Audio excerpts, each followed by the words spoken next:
We have started our recollection, our day of prayer, with the exposition of the Blessed Sacrament and the adoration. Now we are going to focus on the theme of our reflection, which is Psalm 116, verse 12. Psalm 116, verse 12 says, "What shall I return to the Lord for all his goodness to me? What shall I return to the Lord for all his goodness to me?" And I think this is an important topic for us as we prepare to celebrate 70 years of our existence as a church. The first thing is the gift of life. We cannot take the gift of life for granted. Our individual lives. And when we reflect about how many people have died this year, 2023, our family members, beginning from me, I lost my own brother this year. Our friends, our church members, our relatives, and many other people, some we know, some we don't know. So our gathering is not only to prepare to celebrate 70 years of our existence as an ecclesia community, is to begin by saying thank you to God for the gift of our life. Then after appreciating that, the next thing is to thank God for the gift of the family where we come from, especially our biological family. Some of us are married couples, the gift of one another, husband and wife. Some of us are widows, the gift of our life as widows, the achievement that God has made us to achieve, the perseverance, his faithfulness to us after the death of our husbands. Some of us are widowers. The gift of our life, our perseverance after the death of our wives. The gift of our children. Some of us, God has blessed with children. Some are living here in Sioma. Some are in Mungu. Some may be in Livingstone. Some may be in Sesheke. Some may be in Ndola. Some in Lusaka. Some may be outside the country, blessing us and making us proud. And some of us who are much younger and our parents are alive, we have a reason to say thank you to God for the gift of our parents. Some people have lost their parents as young as 5 years. They became orphans. So when that becomes the foundation of why we are going to say thank you to God, then saying thank you to God on a larger scale as a parish will be easier to appreciate. If I don't appreciate the gift of my life, if I don't appreciate the gift of the family where I come from, where will I have the impetus to say thank you for the gift of my church? Because my church is abstract, my church is too big, my church is far from me. But if I'm able to say thank you to those who are close to me, then thanking God for the gift of a bigger family will be very easy. Because there is a meaning, there is something I am benefiting from the gift of this big family. God is at work each and every time and season of our lives. God is at work each and every season and time of our life. Even when we are sick, God is at work.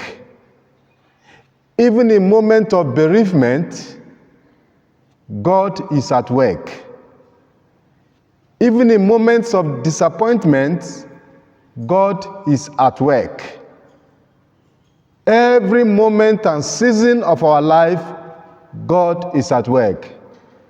In other words, we must find reason to say thank you to God every time and every season of our life. God works in ways that are seen and in ways that are not seen. God works in ways that we see and some we do not see. And it's left for us to appreciate His very existence in our life before we can appreciate Him, even in moments that we cannot see. How we managed to come from Livingstone to Sioma is by the grace of God. God was at work. We don't know, or we didn't know what was there on the road, but God saw us through. Round the clock, God is at work. God is accomplishing many things for His chosen ones for the sake of His name. I was talking to Brother Edmond and Father Shimani on our way coming, and I said, we saw a school, a very small school, one building or two, and we say, is this the beginning and the end of the school? We all laughed. But I made a statement. I said, from this small school you are seeing, there can arise the president of Zambia. He will tell you that this is where I went for my primary school. And his grade 7 result will show that school. From that small village, a priest can come from there. And it will be written in the certificate of the priest that this is where he had his primary school. And that is why we say God works in ways that we may not be able to see, but is working. And you can bear me witness that many great things have happened from places that we never expect things will happen. When the seed of Christianity was planted here, the seed of Catholicism, 70 years ago, we never knew that Sioma would become a district. But today, Sioma is a district, and who knows tomorrow, it may become a provincial capital. But you don't know that things are happening. You will not understand what is happening, but things are happening, like the mustard seed that was sown and became a big tree. And so, because of the many good things that God has done for us as a parish, as a community, how then are we going to repay the Lord? That is the question, and that is the theme of our reflection. How can I repay the Lord for His goodness to me? How can we respond to His grace and providence? How can we thank Him enough? The psalmist will say, the same Psalm 116 verse 12, I will lift up the chalice of salvation and I will call upon the name of the Lord. As we reflect and prepare to celebrate 70 years of our existence, I would suggest the following ways for us to say thank you to God. 1, Let us fulfill the vows, the promises we have made to God. Let us fulfill the vows and the promises we have made to God. Apart from the few of us here, myself and Sister Marian and Deacon Edmond, who have made public vows to live the life of poverty, chastity, and obedience forever, some of us here are married, and we made vows to the Lord in good time and in bad time, in sickness and in health, until death do me part. Some of us are baptized, and we promise to do the work of God all the days of our life. Some of us are confirmed. In that context, how do I fulfill my vows as a baptized Catholic? 1, to be faithful to the teachings of the church. To be faithful to the teachings of the church. And all of us, we know the teachings of the church by the virtue of our baptism. 2, to respect church leaders, legitimate church leaders who have been ordained and consecrated. The bishop, the priest, the deacons, the brothers and the sisters, especially those working with us. You know, it's not a virtue for you to see a priest or a sister as somebody to compete with. You don't compete with Wopatiri or sister. If you find that they are making mistake, try to correct them with respect, utmost respect, because they have been called, they have been consecrated, and they have been set apart. Competing with them is looking for trouble, for problem. No matter what they have done, they have been chosen by God in their weaknesses to be among us, to represent Him, and to guide our way of life. So, these are one of the ways we fulfilled our vows. Number 3, contributing financially, physically, spiritually, to the well-being of our church. Make sure that you contribute whatever you have, that the church of God will continue to flourish. Look at how beautiful this church is. I don't know how much is spent to make these tiles. Very expensive. I don't know the source of the income. But how proud will you be if you contributed to the tiling of the church? How blessed are you? Because your name will surely be written in the book of life to make the house of God beautiful, to make the house of God very nice for prayer. It was very easy for me to kneel down here with this white because it's clean. And if all of us contribute, we are going to make our church a place of worship and a place to glorify God. So first thing to do as we prepare to celebrate our Jubilee is to fulfill the vows we have made to God. Number 2, to live godly life. Has God done so much to you that you wonder how to thank Him? Offer your body as a living sacrifice, holy and pleasing to God, as your spiritual act of worship. Romans chapter 12, verse 1 to 2. St. Paul says, what is it that God has done for you?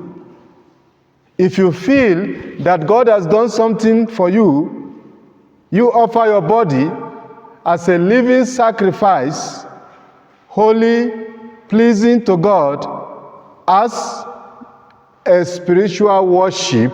Romans chapter 12, verse 1 to 2. Thank Him by living a godly life, because that is what pleases God. And what is godly life? A life of honesty. Number one, life of honesty. Life of an undivided spirit. And I apologize for anybody that will not be happy. Those of us who go to Mganga, we are living dishonest life. So the first thing we should be careful about is to be honest when we decide to become Christians. In sickness and in health, face God of our Lord Jesus Christ. And one of the reasons why we should be careful is because He Himself says, I am a jealous God. So God is not happy when we follow other gods to find solution to our problem. So those of us who have gone to other gods, I challenge you to go for confession and start afresh. Because the first thing that is important in living a godly life is to be honest. I said, I'm Father Naji. I have made up my mind to become a priest. I remain focused on what I have told God I want to be. I said, I'm Sister Marian. I have decided to become a sister. I remain honest with what I want to be. It doesn't mean that I will not make mistake. It doesn't mean that sister cannot sin, but there are things that sister can never ever do. That is what it means to be honest. And each of us have chosen to become Catholics, have chosen to become Christians, living a godly life. Number one is to be honest. Number two is to have the spirit of forgiveness. Please, I beg you, in the name of the God you serve, pray for the gift of forgiveness. We have a lot of challenges with the issue of forgiveness. Just recently, somebody told me, I will never, ever forgive.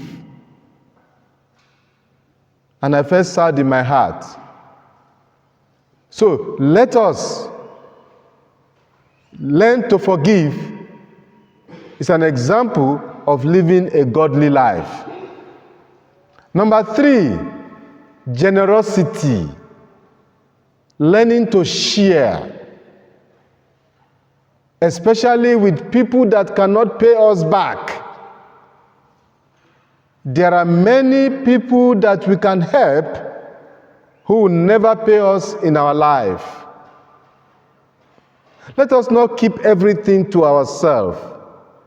Let us learn to help other people, no matter how small. Number four is humility. Let us learn to be humble. Those who are humble will never have problem in their world, because humility is the mother of all virtues. You see how proud people have problem in the society. When you are a very proud person, you can never live well with people. When you are a proud person, you will cause confusion wherever you are. When you are a proud person, you think you know everything nobody knows. When you are a proud person, when somebody offends you, you can't forgive because you want to revenge to maintain your dominance, your authority, your pride.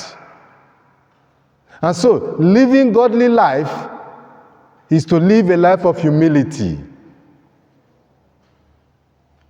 And finally, living a godly life is to live a life of simplicity. No complication, no confusion, peaceful, calm, sober, and recollected life. Simple people, when they are rich, you don't know. Simple people, when they are educated, you don't even know until they speak. Simple people, when there is a problem, they find a way to solve the problem easily. Simple people are approachable, are easily understood by others, and are very calm in what they do. So let us live godly life by following this virtue. You cannot say thank you to God when you are always living in sin. To love God is to obey His commandments. Again, to love God is to live as Jesus has lived. When there is a problem, and we are looking for a solution to that problem, let us ask a question. If Jesus is here, how will He solve this problem?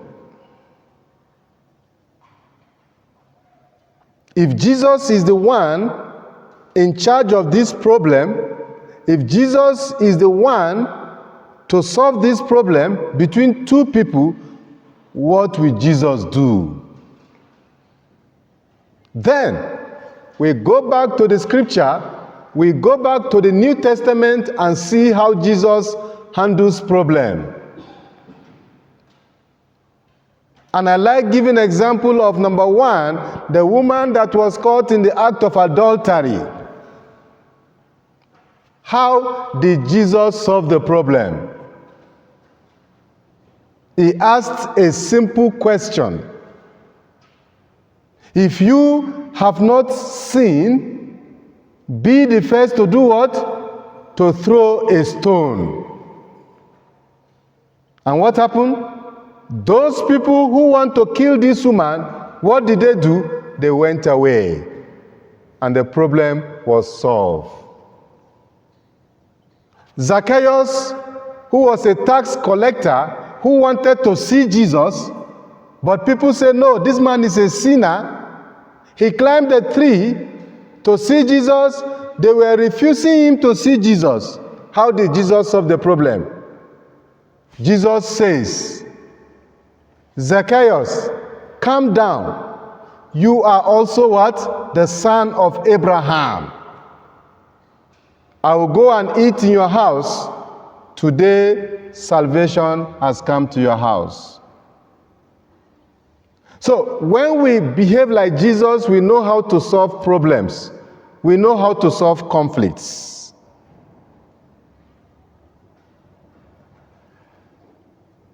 When you live a holy life in thankfulness for what God has done, you glorify the name of the Lord. Matthew chapter 5, verse 16. When you know how to say thank you to God for what He has done in your life, you glorify the Lord. Matthew chapter 5, verse 16. But when you don't know how to glorify God, sometimes you think that what has happened to you is because you are very intelligent, it's because you think you know, but no. There is nothing that you know. It is only God.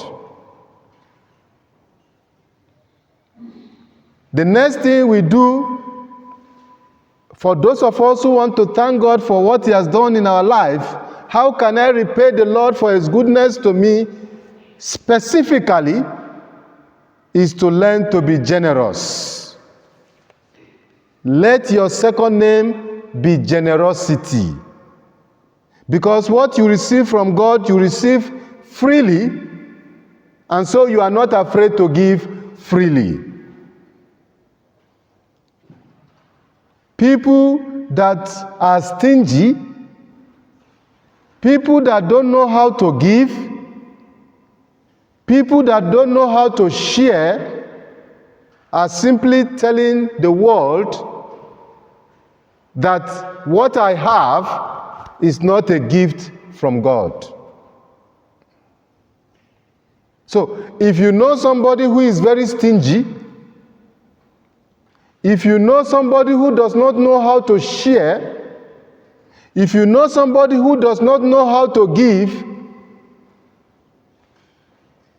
tell the person that you are telling us that what you have and what you have is not a gift from God, but from you.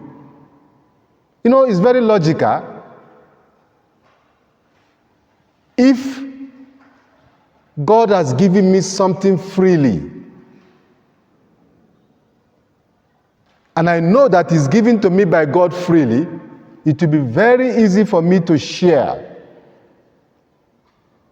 Because God is so rich that His money cannot finish, that His wealth cannot finish, so He will continue to give me forever and ever. And I will take advantage of what God is giving to me to empower other people, because I know the well will never go dry. Anybody that is stingy is telling you that the source of his life and the source of what he has is not from God. That is why the woman by the well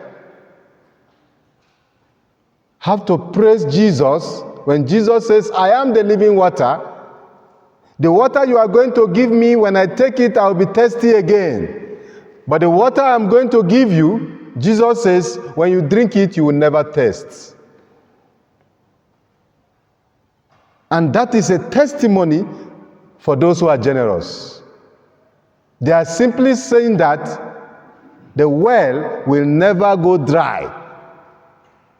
My money will never finish because the source of my money is God Himself. My gift will never finish because God Himself is the owner of my gift. So, generosity is part of a sign of responding to the question, how can I repay the Lord for His goodness to me? Number 5 is accommodating other people. You must accommodate people no matter where they come from. Whether they are Zambians or foreigners, whether they are Lozis or Tongas, whether they are Bembas or Luvales, as long as it's in the name of God, and you fail to give them the same welcome that you can give your brother and sister, you are simply saying, God, I am not thanking you for what I am. The question is, what can I repay the Lord? Or how can I repay the Lord for His goodness to me? As an individual, what are you planning to do for God? for these 70 years of your existence as a parish? I'm very serious now. As an individual, what are you planning to give to God for the gift of this parish? The parish that has baptized you. How many of you are baptized in this parish? All of us. How many of our relatives are buried here? Raise your hand. How many of us receive our confirmation in this parish? How many of us bless our marriage in this parish?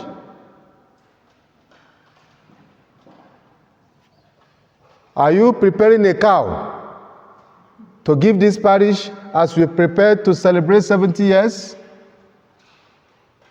Are you preparing a goat to give this parish? Not for us, Shimani, the parish. And that is what we must get right.